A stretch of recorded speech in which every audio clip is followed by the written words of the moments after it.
So here we are, 2 weeks later.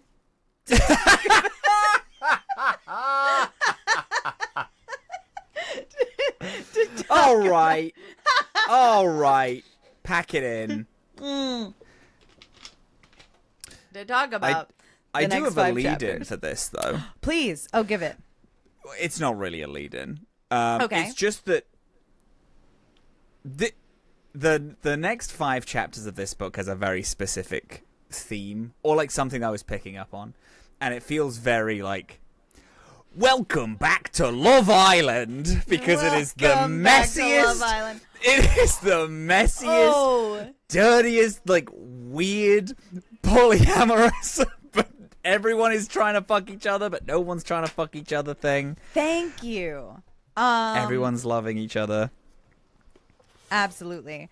Yeah. So, from chapters 1 through 5, you had said to me that Logain and Prince Merrick are in love with each other.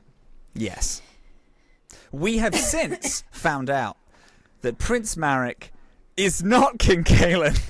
Yeah, we now know that Prince Merrick is not King Kalen. So we and read this the is- next 5 chapters with open eyes and hearts. Yeah, knowing what we were talking about and reading. Absolutely incredible stuff from the both of us. But we also, I was not picking up on the romance between Prince Merrick and Logain in the first couple chapters the way you were. The next couple of chapters, 6 through 10, I am saying that all 3 of these bitches are in love with each other. Yeah. And, like, Yeah. holy shit. Yeah. This is the most romantic a triad of friends could possibly be. Yeah, it's like, I cannot imagine being in this army and having to, like, talk with these 3 in a room. I would be rolling my eyes constantly and being like, am I being listened to right now? Because all of you are trying to one-up and fuck each other like crazy, and I'm sick of it. I'm sick of this. We're all going to die on the battlefield because you're only concerned with each other. Truly. And you know what? It makes for a poor army, but a great read. Yeah, I'm gonna be so real. I love this. I love this trio. This is a party of people, and I love it. This is a true, like, this is a good 3 leads in a story. Weird. And it is a love triangle. This may be the world's first ever love triangle. It is not 2 people pining after the same person. It's 3 people pining after each other in the exact same way. In the exact same way. Yeah. But being too up their own arse and maybe reserved with religion to do anything about it. Yeah. I love it. I really do. So it's only been 2 weeks. I'm really bad at reading, gang. This is, I'm going to say this, 100% on me. Sometimes we can play a game where it's like, oh, it's just kind of us and life got in the way. That's not true. I'm just really bad at reading things. So I can't necessarily remember.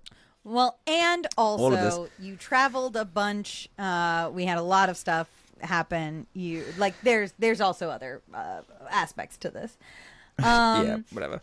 So I actually also think that it's really crazy. We actually had this 5 chapter, because we're just about to start speaking about it. The next 5 chapters, chapter 6 through to chapter 10, bookend each other in a way that's really thematic for this. For this specifically. Yeah. It opens with the last line of one of the last lines in chapter 5 is to the queen. The first line in chapter 6 is to the king. To the king. It is a bunch of people. It is like in the Orlesian court. It's not Orlesian. They're in Ferelden, but it is the current king of Ferelden who isn't Orlesian. The occupying force of Ferelden at the time. And it ends back in his court again, which I think is interesting. No, that's cool. fun. Yeah, I didn't really connect that, but you're right. It is this first chapter 6 is just talking about how absolutely horrendous the occupying force of Orlais and Ferelden is his name. Megren.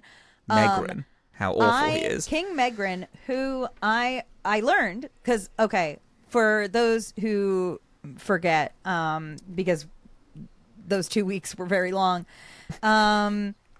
I had lost my physical copy of the book during my move somehow. And so I had to pick back up reading this on the Kindle, which I don't normally do. After this, I'm going to go back. After this book is done, I'm going to go back to reading paperbacks. But I did learn something cool that I've never known before because, I don't really read on Kindle. I learned that Kindle will keep track of common highlights. Like, so if like many people have highlighted a certain line, it will point that out to you and be like, a lot of people think this line is really important. And the first time I saw that was the line in the first chapter here, chapter 6, is King Megren was a tyrant, and one did not honor tyrants. One appeased them. So we get a sense of how this occupying force of Orlais occupying Ferelden was going, which is so... I mean, it's so fun to see because we obviously, like, we hear about in the games, about the animosity between Ferelden and Orlais, and we slowly see that animosity turn into, like, a very diplomatic... but in the end of Inquisition, we see them working together, but obviously still full of tension. But to go back and see that this was when we think about it, like Ferelden was a poorer farmland country, whereas Orlais was like very wealthy, very, very regal. And so this was like a hostile occupation, a very like violent occupation, and King Megren is evil. Is evil. Bad. Yeah. Evil bad. So in a fun kind of addition on you saying that you lost your book, yeah, I actually lost my highlighter. And this is, I'm not joking. This is a reason as to why it took me so long, because I like highlighting things. I ended up just having a pencil and I'm just scrawling notes in it. But I have this disgusting blue highlighter that I used for these opening few bits. So disgusting. I didn't really highlight. I love a blue highlighter. You don't like blue? Ooh, evil. Too dark. You like classic yellow? Classic yellow is the best way. This is harsh and bad. However, this is bright and beautiful. We love this. The difference is... No, you're not really wrong. You're not really wrong. It might just be this one. It's just a dark one. I like a bright highlighter though. Yeah. In this first chapter, we're kind of seeing the cruelty of King Megren, but also we're seeing a big relationship between King Megren and Mother Bronark. Bronek, I think, who is like an advisor to him. And like one of the things that we kind of end this chapter on is that and I think this is kind of leading into where we're gonna see the apex of the story go a little bit. But the king is being told of how much the people of Ferelden do not accept his rule and probably never will. And her advice to him is to marry a Ferelden woman and have like and show these people that you are you're going to make a kind of merger, and you will then be seen as their true king. He is not really on board with that. He wants to be a king by force and because they have no choice at all. And she is just trying to give him a lifeline here that, like, this is a way you could actually earn some of their respect. And not only do you get this kind of, not only is it like, you're not going to be accepted by the people ever, there is also this sense of his two advisors, which is Mother Bronarch and also Severin, who is right. also his mage advisor. So you have the two different... the mage advisor, right. You have the religious Ferelden advisor, and then you have... the religious... Chantry advisor. Chantry advisor, thank you. And then the mage one. Both of them, in every interaction we see with them, are so exhausted by him. And it's a fun parallel to Rowan and Loghain, and how Rowan, Loghain, and Marik's trio are consistently like pushing each other to do the right thing, and are getting into fights, and are like, no, this is the right way to do things. I'm not gonna let you and your stupidity sabotage Ferelden. We are seeing this this contrasted by King Megran being consistently appeased, as you said, by his two advisors, who are just exhausted by him constantly and are just like accepting the things that he does and are trying to push him in the right way, but then he gets really pissy and dismisses them, and they're like, fuck's sake, okay, fine, I guess you won't rule then. Also, speaking of that, the comment that you said about they appease tyrants, there's a bit here that I've highlighted, which was it kind of shows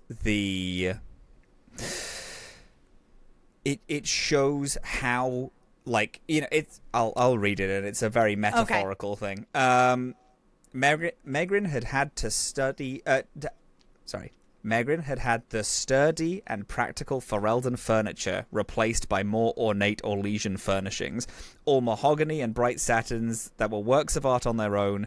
Vivid red paper covered the walls, a practice Severin knew became popular in the Empire. Again, a metaphor of the fact that he's just getting rid of all of Ferelden and trying to make a new Orlais. And it's, all mahogany and bright satins that were works of art on their own. I think it's an interesting way of saying, but they don't work here. It's like yes, on their own they're works of art, but in Ferelden, in these castles, and in where this is, it looks out of place. And it does. It's like it's showing that Megran is just trying to overtake, is doing the colonization of Ferelden and destroying everything that's making Ferelden. And also and that, putting like, up the things awkward... the things that they're replacing it with are not really functional. They're just there to be beautiful. Yeah, and not used. But yeah, this is he gets a someone offers him lord offers him something. I think he offers him a dog, and a Mabari. Yeah, a Mabari. And then Megran is like so against it and is disgusted by the fact that it would be given, and she's like, this is a prize here in Ferelden. This is like such a great thing to be given to someone. And then he makes the person who gave it to him apologize. It's a whole thing. He just sucks and is an awful which I thought about when I read that part. I thought about Cullen in Inquisition, when we go to the Winter Palace and he finds that Mabari hound in the courtyard, and he's talking to it, and he's like you don't belong out here, boy. Like, what are you... Like, you poor thing. You must feel so out of place here. You must miss home. What if I take you back? And then they... Then they bring up an elf very briefly in this chapter. And then this chapter ends with, in the distance he heard the muffled sounds. This is Severin talking. Severan, should I say. In the distance he heard the muffled sounds of forced laughter in the throne room. The laughter was punctuated by someone screaming in pain, probably for Megran's amusement. It was the only reason the king delighted in such gatherings. Someone always had to suffer before the night was through. Someone always suffered. Yeah. But and right before that, we meet this like described as very beautiful elven woman. Is like, we don't know what it is, but we know that she's being tasked with doing something very top secret and important for the king. And that she's going, in exchange for this, they've either got something on her or they're going to give her some kind of something that she really needs. It's clearly a dire situation. Like, she needs to go and do this thing. And and we learn that she is a bard, which in the universe of Dragon Age, we know are not just singers and entertainers. They are assassins. Spies and assassins, So cool. Like, we've gone behind enemy lines. We're seeing like into the other side of this war and like what's going on there. In fact, like, we've seen it in the first 5 chapters. We see it as a war. Seeing it from the king's perspective, the war's already been won and he's named himself king, and he like, this is a done deal essentially. Not knowing that there is an army building and becoming strong, and a rebellion is building. Then we go back to our beautiful trio. They are... this is before. There is a time jump that happens of 3 years, and I believe it's after this chapter the time jump happens. Yes. Oh, no, it's in the middle of this chapter, I believe. Maybe.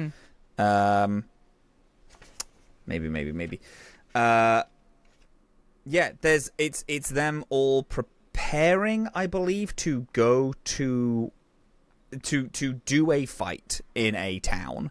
There's some Loghain is lieutenant. He is the leader of the Night Elves, which is this elven assassin group. Love the Night Elves. They're cool as hell. The Night Elves are great.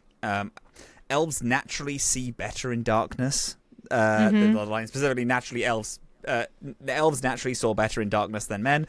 Thought that was cool. Really love how the book are making elves little freaks. So much more interesting than just thin people with ears, pointy ears. Because really in the cool. first couple of chapters, they had like they have the established that cat's they actually eyes. have. Yeah, they have those iridescent eyes that can like see it in the dark. It's cool as shit. Yes, and then Arl Rendorn awarded Loghain the rank of lieutenant, commissioned the Night Elves as an actual company, which is cool. And then we just kind of talk about what has been happening over the past few months since the battle that we saw in the last chapter. Rowan, Loghain, and Marek are all getting very close. Direct quote here, which is Rowan and Loghain. It's about Rowan and Loghain. Neither of them were particularly inclined to leave Marek's side, nor did they particularly relish the idea of traveling together. But in the end, Marek's insistence won out, which is fun. It's them bonding together. Yeah. They don't like each other, but then Marek is like, no. Yeah. They're all always teasing each other, which I love. And in that like time jump that happens midway through this chapter, we see the 3 of them slowly became closer over the 2 years. They fought together in battle, and Arl Rendorn included Loghain in planning discussions more and more. Indeed, the Arl increasingly praised Loghain's abilities and once suggested that if Loghain's father had been the one to train Loghain, it was a tragedy he had ever left the service of the throne. Things might have been different, the Arl said, and he would have liked to have met the man. It says later, Logain claimed Merrick was a poor student, but the truth was their training sessions became an excuse to spend time in each other's company. Merrick found Logain endlessly fascinating, repeatedly trying to pry a story out of the tight-lipped man regarding his days as an outlaw, asking and insisting until he relented out of pure exasperation. They love each other. Love each other for real. They love each other so much. There is just a lot here in this chapter about the previous fight, with Logain taking the like distraction company, and like splitting the Orlesian forces, and then a lot of this chapter is them talking about that and how, and just how people are just like fully on Logain's side and on Marrick's side now are really like swinging over. There's like men with little more than rags on their backs and skin on their bones would listen as Logain told them of Prince Marrick's survival, and their eyes would shine with fierce determination. The rebellion is working now. The rebellion is working. Right. Supplies are coming in. More people are joining up. They're finding more allies. Through this, also, one of my favorite bits of this chapter is that Rowan and Logain get into a duel. And it's a duel fully that's just a dick measuring contest. Like, it's just the two of them being like, who's better? And Logain tries to back out, and Rowan's like, fuck you, no, fight me. Merrick is so excited that he runs around the entire encampment getting people rallied to go watch his two best guys fight each other. And then they have this really cool, fight over control of the blade. They're sweating all over each other. And Rowan barely loses this duel in the end. And it's like Merrick catches her at the end, which I think is like, it's like these two have this sexually charged fight, and then Merrick runs in to catch her as she finally falls in the end. And I'm like, this shit is romantic as fuck.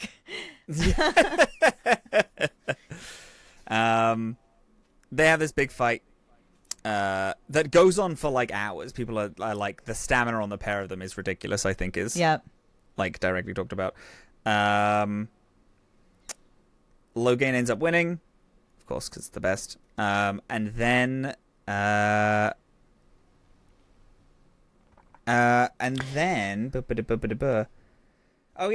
have a time skip. Yeah, that's the time. The time skip happens over the course of two or 3 years or something like that. It's 2 years. In the lean 2 years that followed, that was how the rebel army stayed alive, and it was just moving from place to place and not staying in one place for very long. Then this elven woman shows up. Comes to Merrick. She's instantly distrusted by everybody. They almost, they almost kill her until Merrick intervenes. And the three of them, so they keep her, it's because she gets attacked on the road, and Merrick defends her, saves her from the attackers, and then takes her in. Catriel, we learn her name is, which is a good name. Love the name Catriel. I have a TTRPG character called Catriel. Oh, really? Because Princess Layton's daughter, I think, is called Catriel. And whenever you fail a puzzle, she goes, "Not good, Catriel, not good." And that just scratches such a specific part of my brain when she says it. That I've really liked the name Catriel since. It's completely irrelevant. But I like the name Catriel. She informs them that the town of Gwaran Guarin, I think. Is like I'm not entirely sure. I think she says that there's Chevaliers coming to the town. And they are going to be immediately overrun and slaughtered, all of them. So instead, Logain's like, okay, let's make a defense plan then. They all hide throughout the village.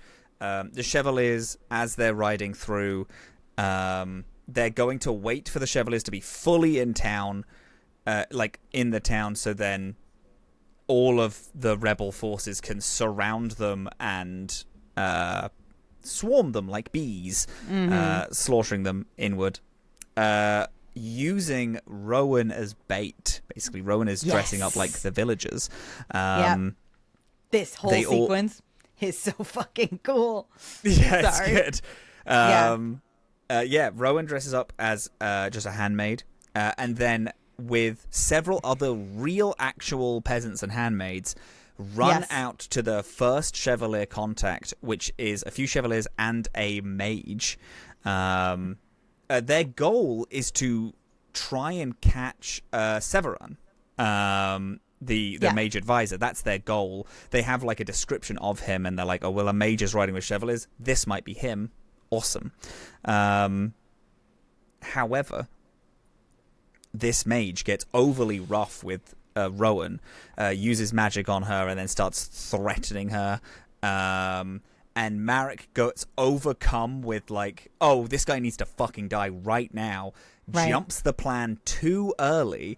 Logain is pissed. Everyone then fights. There are some people lost. They ultimately win the battle, but they take more losses than they thought they were going to because Marek acted too early. And Marek was also, importantly, mortally wounded in the fight. And they win. They do wind up taking the win, I think, largely because Logain and the Night Elves draw some of the fight. Am I misremembering that? They jump in the fight. They do. Yeah.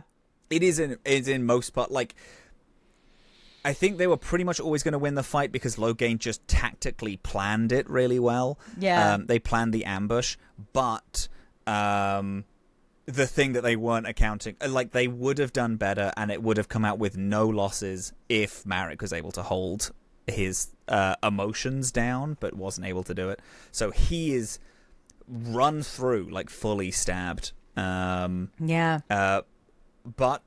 also Rowan goes fucking sicko mode on this mage.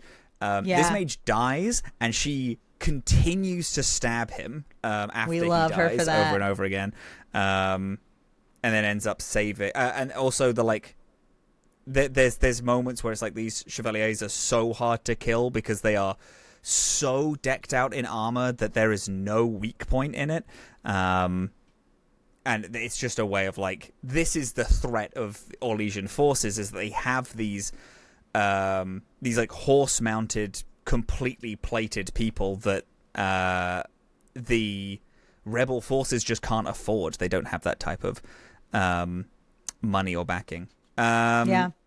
When Marek wakes up, because Marek spends, the next however long in getting healed. And the first two questions he asks when he wakes up is Rowan okay? Is Logain okay? Mm-hmm. And the Arl says that Logain was so furious at you, he swore that he would wring your neck, but he did not leave your side until Wilhelm arrived. And even then, we could not pry Rowan away until she was certain you would live. The Arl, like, knows that Marek kind of regrets his actions, but Arl says that, like, we don't know what that mage would have done to Rowan if you didn't intervene. You probably saved her life. He says she would have done the same for me. There is a really good bit. I'm so sorry to, like, walk back a bunch. This is before... So they take Guarin. Guarin, yeah. Guarin. They take Guarin first. and then the elf turns up at Guarin after they take it, warning that they're coming. So right. It's a thing where they were originally laid a trap so that the rebel army would die, and then they, because of this elf, in turn was able to leave another trap for the Chevaliers and then kill them. Yes. However, there's this bit where Marek is fighting just these Fereldans who have turncoated mercenaries, essentially, in this town. And it is a scene of Marek and Rowan killing these people. But there is an interesting line, one that I really liked from Marek, which is Marek grimly watched the man stumble and then slow, his dark blood gushing over the cobblestone. It was unnecessary, he thought to himself. These soldiers were his people too, were they not? Which I like. I just like Marek. That is such a princely thought of even though these people are trying to kill him, he still thinks these are my people. Like I don't like putting them in this. I don't like killing them, even though they forced me to do it. You are still my people in my country. And I love Marek. Love a prince, Dylan. I love a prince. Good prince. I love a warrior prince. Yes, but then again, wounded. Blah blah blah blah. After this fight, and after they've you go. Sorry. Specifically in the he did not leave your side until Wilhelm arrived, and then we could not pry Rowan away. Immediately after, Marek says, I have good friends, what can I say? The Jarl studied Marek for a moment, frowning. Everyone knows that these three fucking love each other. Everybody knows that these three love each other. And here's the thing. Here's actually a thing which I really like. This is chapter 8 when this is all happening. Marek says that Rowan and Loghain are his friends. Specifically, he says his friends first, all the time, and the reaction is always negative from other people. Of him saying that. Of Marek saying, oh, well, these people are my friends. I have good friends, what can I say? And everyone is like, okay. It's not even there is this thing of he should be, Rowan is his betrothed. Right, because he's promised to Rowan, and so you could read it as that people are disappointed that he's not fulfilling this. But in this chapter that we're about to hit, the other two know that they're not friends. Loghain and Rowan don't see the three of them, this triangle, as friends. Marek is the only one to keep saying, "Oh well, we're all friends." And the other two are like, "No, we're not. We're more than this. How fucking dare you?" Yeah. I love it. Great. I see it. But after everything is settled and we know that Marek's okay, and they have Guarin and and they've won the day, Loghain then decides that it's time for him to leave. He decides this on his own.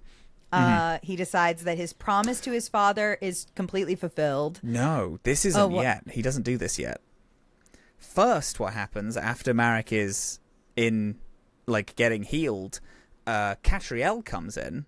Oh, yes. Okay. To his tent. And then Catriel is like, hey, do you want to kind of have you're right. sex? This is so important. Yeah. And then Marek is like, I don't want you to feel obliged to do that. Okay, specifically, okay. I would stay with you, my lord, she whispered, if you would have me. He blinked and looked down, the furs blushing again. I wouldn't want you to feel obliged, he stammered. I mean, I wouldn't want it to seem like... I wouldn't want to take advantage. Catriel touched her fingers to his lips, quieting him. He looked up at her, found her gazing at him from under heavy lips. You are not, my lord, she said seriously, her voice husky. Please don't call me that. You are not, she whispered. And then they fuck. They fuck. They fuck in Very the tent. Important. This elf, Catriel, and Marek fuck. Outside the tent. Outside the tent, Rowan watched in stony silence. The lantern light within was extinguished. She wore a red dress of silk, of Calabrian garment that bared her shoulders. She regretted wearing it now, and the regret coming, yet as she stood there in the darkness, she found she could not will herself to move. She hears them fucking. She came to confess her love to Marek. She's wearing this dress, which that is crazy she says, because she's clearly in love with Logain. So why else would they write this if everyone's not in love with each other? Because this is crazy. She gets upset because she's wore this dress that people said doesn't fit her, but she feels good in it. She's too muscular. She's too broad. She's wearing this dress. She goes to confess to Marek. Here's Marek and Catriel fucking. Gets really upset. Walks away. She then bumps into Logain. Logain then begins to confess his love for Rowan.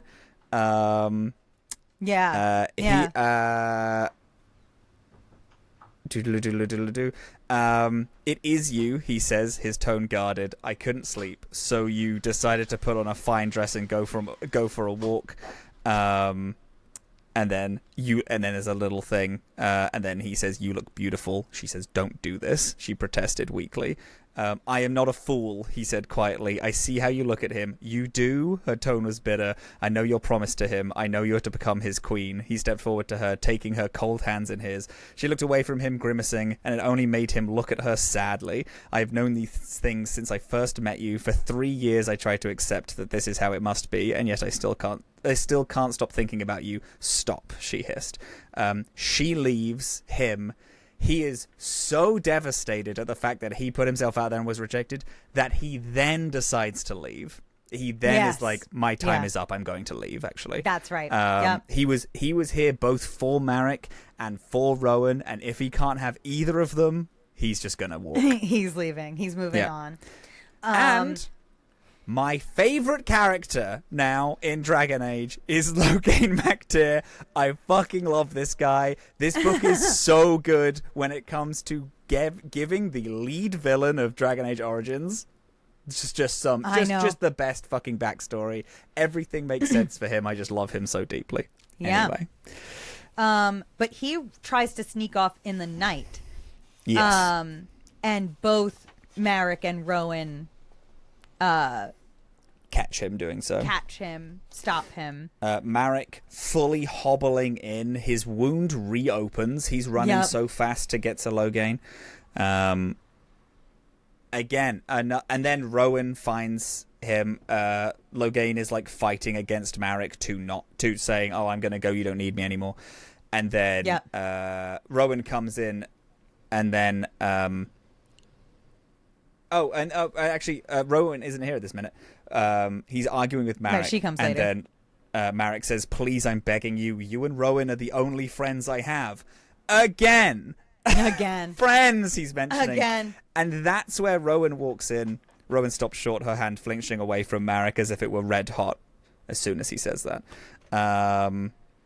Logain says, "I think Rowan took my dignity," but in, like, obviously meaning I confessed my love to her and then she rejected me.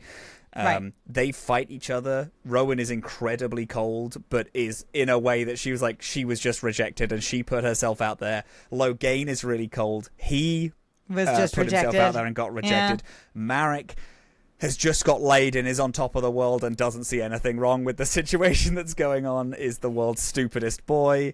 So stupid. That is Alistair Theron's grandfather for sure. For fucking sure. Rowan says, is this or is this not your friend? Have the three of us not shed blood together for years now? Is that not a bond that is more important than anything?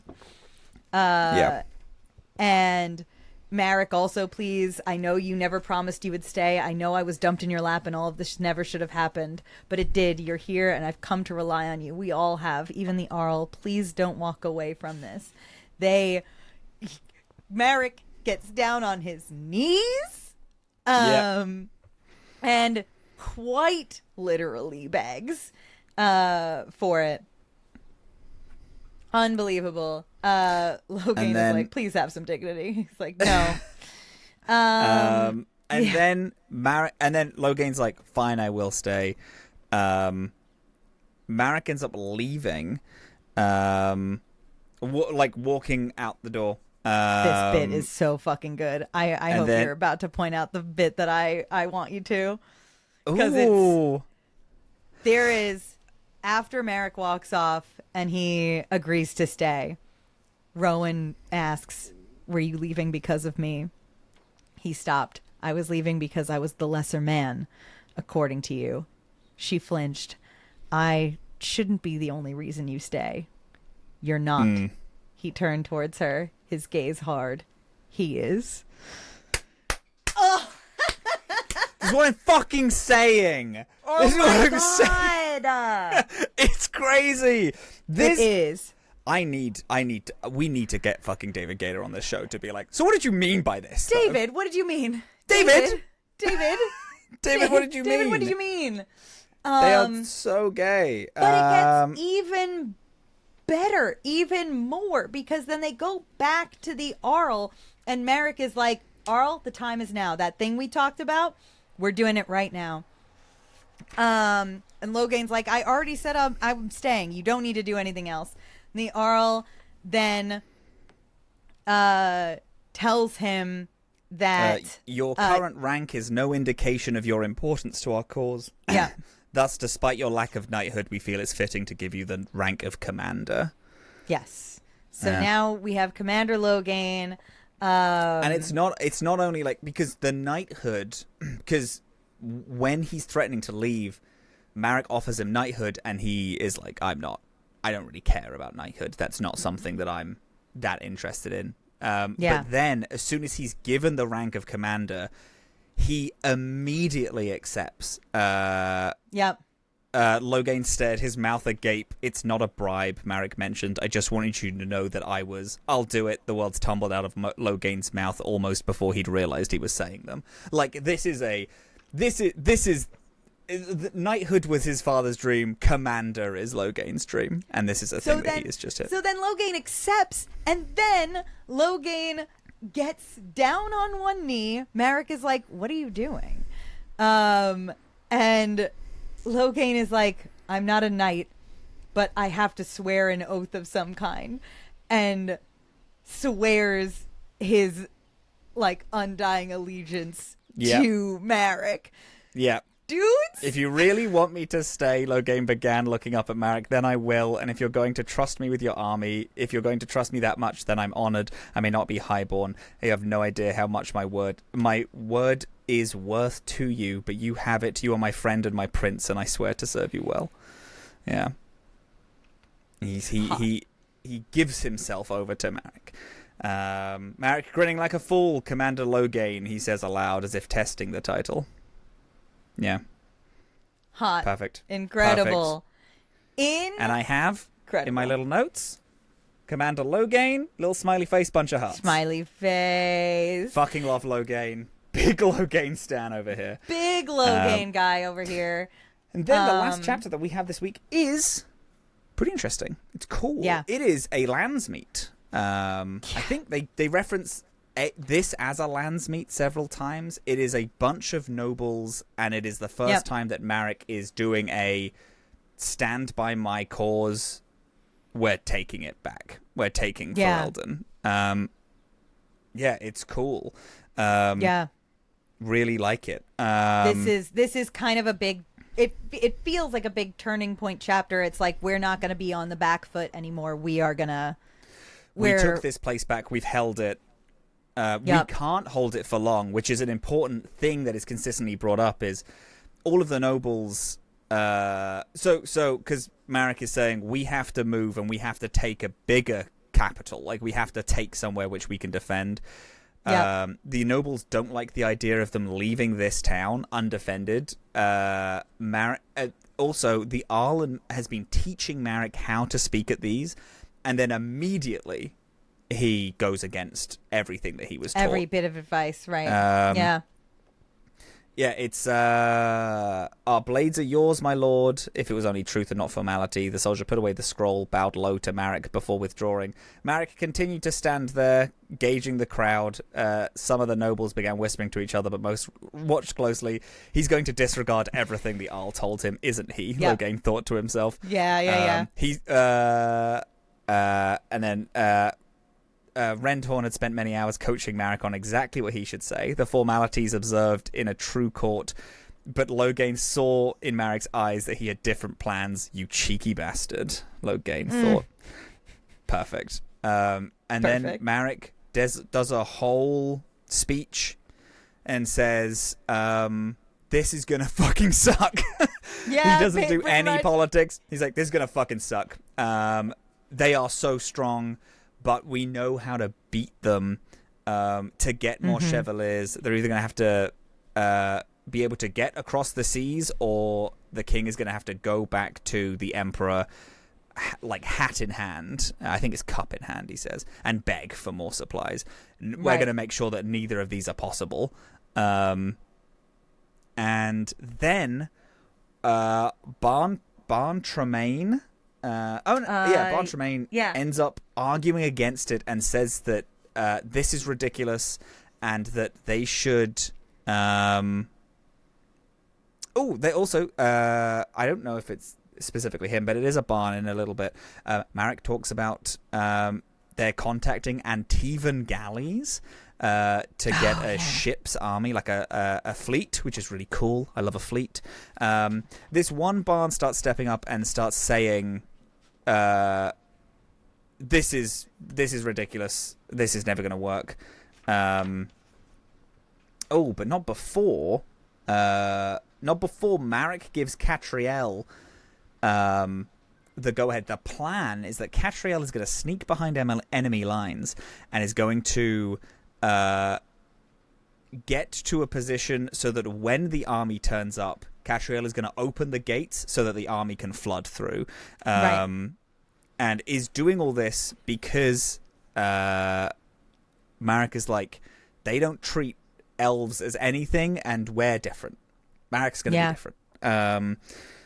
They will be slaves no longer under Marek's rule, is kind of the idea. And then this one person gets up and starts yelling about how it's pathetic and it's not going to work. We must face reality, he screamed. King Megrin is going nowhere. We'd be better off locking up this pup in a cage and giving him before the king finds out we were even here. Loghain then leaped across the room and put a blade through his chest. Loghain immediately slaughters someone for even considering betraying Marek, and everyone in the court is horrified and then is on Marek. Because then Loghain gives a speech and is like, are you Ferelden or are you pussies, basically? For real. You can all get busy trying to think of how many ways you can commit treason in order to kiss the usurper's feet, Loghain continued. Or you can act like Fereldans and stop waiting for us to do all the work on our own. The choice is yours. I fucking love Loghain. This is the second cool speech that this guy has done in this I know, he's so fucking good. He's just the fucking coolest guy. I got shivers even reading that. Oh my god. I love a call to, like, a call to passion and like, this is who we are, let's fucking stand up for ourselves. And then Marek doesn't get everyone on his side, but he gets more than he thought. More people start saying, yep, we can do this. And then now they're going to the Battle of West Hill. That's what they're doing. Catriel is going to open up the gates. The army's going to ride through and they're going to take West Hill. And that is a defendable location that the rebel army can really start to be a horrific presence. And then we get a peek back into King Megrin's side of things, with King Megrin and Severin and Mother Bronach. I don't know. Whatever. They're talking about Mother Bronn has spoken to Marek, did speak to Marek in a previous chapter and said, you should stop this foolish game. This is not going to work out well for any of us. Marek was obviously like, kill yourself. No, I'm not going to do that. I'm actually gonna keep fighting because it's ridiculous that you're asking me to stop. This is another. These two of Bronach and Severin are getting sick of the king and his plays. is doing a lot of stupid bad moves, and is not taking Marek seriously as a threat. And then you get a fun little reveal, which was kind of revealed in the 5th chapter, kind of hinted at in the 5th chapter, but now is a real one. It says, our rebel prince is quite enamored with one of our agents. For this, we sacrificed so many chevaliers. Turns out that Catriel is a spy. Catriel is a spy working for the Orlesians, which is a thing that everyone was suspicious of, actually. Loghain was talking about how that anyone could be a spy in the courts, but nobody suspected Catriel of being one. Or rather, maybe Loghain did, but it's because Marek is so enamored with Catriel that it wasn't taken seriously. So this next chapter, this Battle of West Hill, is going to be very interesting because they're sending Catriel across enemy lines into West Hill to open the gates, and Catriel is actually working for the Orlesians. Obviously. Yeah, so, like, what is that going to look like? Yeah. It's cool. And then we end with an interesting little bit. And don't forget good mage, Megran muttered between miserable sniffles. Megran is also very ill. It's mentioned so many times of how ill he is in this final chapter that we're covering. He is very ill and keeps disobeying the disobeying Severin's order to for bed rest. And Severin also is pretending, it's kind of hinted at that he's pretending to not be able to heal Megran so that this illness kicks his ass more. Because he says, I can't magically heal you anymore. And maybe this will... and then he thinks to himself that maybe this will teach him a lesson. Which is fun. But we do not forget good mage. Megran muttered between miserable sniffles, "You will not fail me again, yes?" Severin walked out without comment. It seems the king's fever would prove resistant to a cure for several days longer than he initially thought. Pity. He's gonna get betrayed. I think that Severin is gonna betray him at the end and is gonna be the reason why they win. I'm looking forward to it. No, I think you're right. I think that's that's what they're hinting at. Oh my god. Good book. It's a good book. It's a good book, and I tell you, David, you made a good book. Yeah. And I need these 3 to bang it out real hard. I need them to. I don't remember what the outcome of this is. I know that I imagine you know what the outcome of this is. The outcome of the 3 of them, of who marries who and who settles down with who, because I know that Loghain's has a daughter, and whatnot. But I don't know anything. I don't know anything else. I don't know any names. So I don't know if he ends up with Rowan. I don't know if Rowan and Marek end up together. It's great though. It's good. Yeah, it's really good. I really like it. It's really good. It's just it's well written and it's exciting and the relationships are blooming and I can't believe it and I can't stand it because we know that Loghain betrays Prince Marek somewhere in this story. I cannot imagine. I'm wondering if he's gonna betray you as if he's going to kill your grandchild. I think that's what she was talking about. She says he will betray you each time worse than the last. There's going to be more than just that betrayal. Betrayals. I think there's going to be more, and I think it's going to be within the pages of this book. I just can't imagine what that's going to look like. Yeah.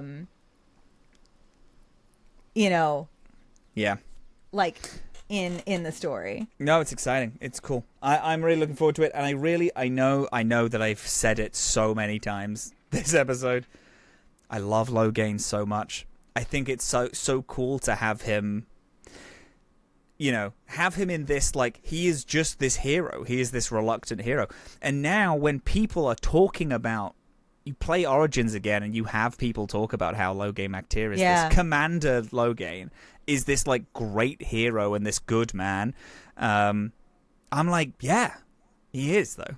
It's like, I'm reading it and he is this great man who the Orlesians would have taken for Eldon if he wasn't there. Yeah. I love it. And it's like, not only is he a great man, but like it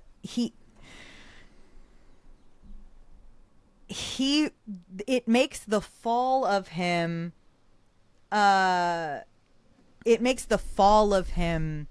so primed to be so much more drastic than what I previously thought it was, because he is such a hero, especially considering what the state of Ferelden is in this version of the story we're reading.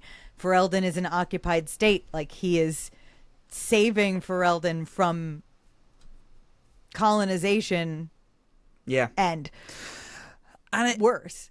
And it leads to this fascinating thing of when people are like, oh, well, everything he does is for the good of Ferelden. Unlike a lot of times where it's like, yeah, sure, but he's also doing this for his own gain. I can kind of believe it. I can believe, like, yeah, I genuinely think that he thinks that everything he's doing is genuinely for the good of Ferelden, because like, that's always his goal, is a good and safe Ferelden, not for him to lead either. Like, that's not really his gambit. But yeah, I think it's great. I am heartbroken, and I can't imagine his heartbreak at betraying the man that he loves. I will say that. Whatever this is gonna be. Yeah. No, it's gonna be horrific. I mean, I'm wondering if there's more to the term "the stolen throne" than just the, like, premise of the book. I'm wondering if it's something to do with what Loghain does. Something to do with a stolen throne. Which it might be, because he technically does steal the throne in Origins. Right. He does. But I feel like, he does steal the throne in Origins. Anyway, thank you, everyone. I'm going to be doing a Dragon Age Origins run where I make sure Loghain MacTyr survives and then sacrifices himself in Inquisition for the good of Ferelden, a thing that Loghain would do. For the good of Ferelden and for the good of the Grey Warden, something he wouldn't have done. Yeah. Great. Oh, my God. The fact that that's a story that you can tell in this game. Oh my God. Do you like it? Love it. Do I like it? Yeah. Oh, do I like it? I'm obsessed. It's crazy. I just love it so much.